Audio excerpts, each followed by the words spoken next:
On October 12, 2012, 911 received a call. Campbell County 911. Ma'am, I killed my boyfriend in self-defense. Okay, where are you at? I'm at 12 Meadow Lane, Highland Heights, Kentucky. 41076. Is it Meadow, anything else? Meadow View or something? No, 12 Meadow Lane, ma'am. I killed him in self-defense. Okay. Tell me again what unit you're in. It's not showing in my computer. And a caller said that she had killed her boyfriend, and she claimed she killed him in self-defense. This is the story of RyanPoston and Shayna Hubers. Shayna and Ryan met through Ryan's cousin, Carissa Carlisle, in 2011. At the time, Ryan was 28 years old, and Shayna was 23. Ryan was working as an attorney, and Shayna was a graduate student at Northern Kentucky University. Poston and Hubers began dating soon after. At first, everything was fine. Both of them used to spend a lot of time together and often went out. However, with time, Shayna's behavior began to change. She became very obsessive and controlling. Ryan had even told his friends that he wanted to end the relationship. Their relationship was full of breakups and makeups over an 18-month period. This volatile cycle finally culminated on the night of the murder. Ryan had plans to go on a date with Audrey Bolte, the winner of Miss Ohio USA 2012. Shayna couldn't accept the fact that Ryan was going to date with someone else. In a fit of jealous rage, Shayna showed up at his apartment just before he was about to leave. What happened next would turn deadly. No one knows exactly what was said inside, but investigators later pieced together a chilling timeline. When she entered the apartment, according to investigators, the two began arguing. Shayna didn't want Ryan to go on his date, and Ryan told her that their relationship was over for good.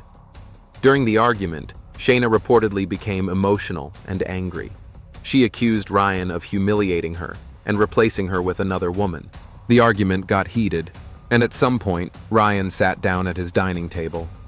That's when Shayna went to his bedroom, took out a gun that Ryan legally owned, and shot him multiple times. After killing Ryan, she waited for almost 20 minutes before making the call to 911. When she finally did, she told police it was in self-defense, claiming Ryan was being aggressive. When police arrived, they found Ryan dead, and the scene showed no signs of struggle and no evidence that Ryan had attacked her. Investigators said it looked like he was sitting when the first shot was fired. After this, the police took Shayna into custody and started the investigation. What Shayna confessed next was even more shocking than the crime itself.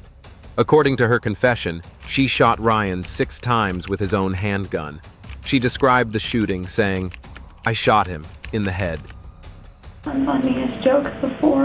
And I shot him in self-defense because he's done stuff before where I've hit my head on the headboard and could have died. "I gave him the nose job he wanted. I shot him probably 6 times. Doing something with his arm or saying something crazy, shot him. I knew he was going to die or have a completely deformed face. He's very vain and wants to get a nose job. Just that kind of person. And I shot him right here. I gave him his nose job he wanted." He fell onto the ground. He was twitching some more. "I shot him a couple more times just to make sure he was dead because I didn't want to watch him die."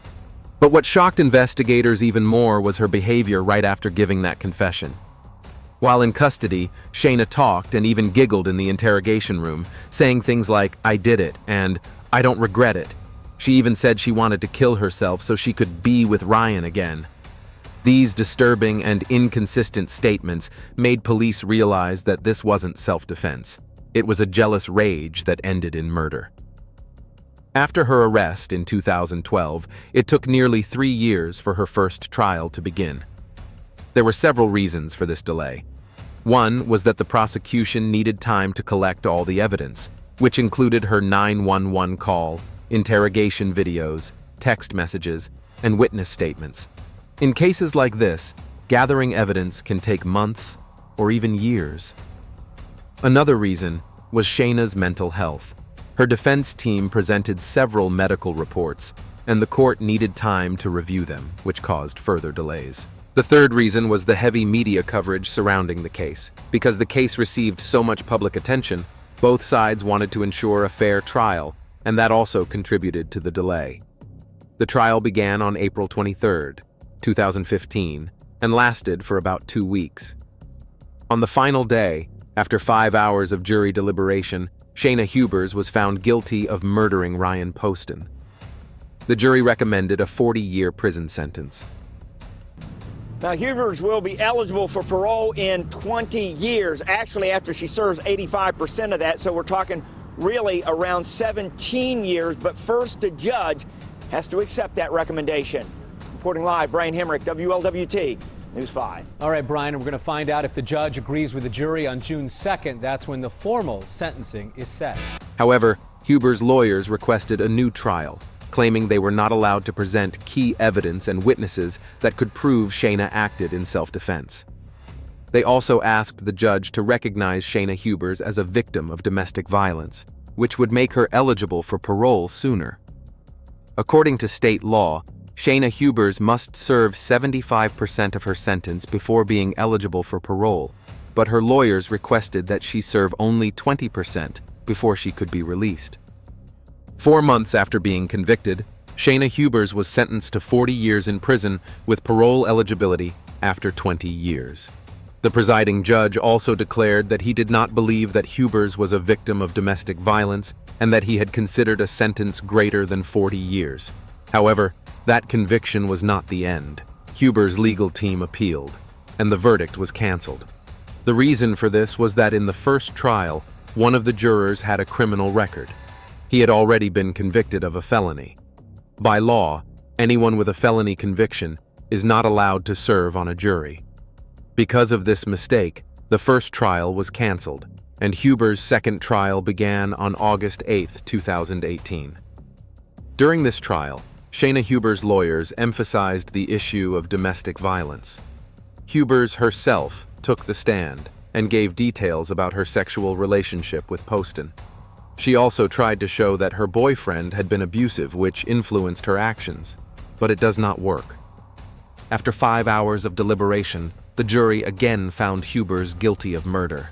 She was sentenced to life imprisonment with the possibility of parole. Hubers must serve 17 years before she can be considered for parole in 2032. RyanPoston was given no such second chance. His life was permanently cut short at the age of 29. Today, Shayna Hubers remains behind bars at the Kentucky Correctional Institute for Women, serving a life sentence for a crime that lasted moments but ended 2 lives. The story of RyanPoston and Shayna Hubers serves as a tragic reminder of how obsession can corrupt love and how a single, violent act can echo for a lifetime. On June 7, 2018, Hubers married a transgender woman, fellow inmate Unique Taylor, in a 2-minute jailhouse ceremony. In March 2019, it was reported that a judge had granted Hubers a divorce. If you found this story informative, make sure to like, share, and subscribe for more true crime stories. Hit the notification bell so you don't miss our latest uploads.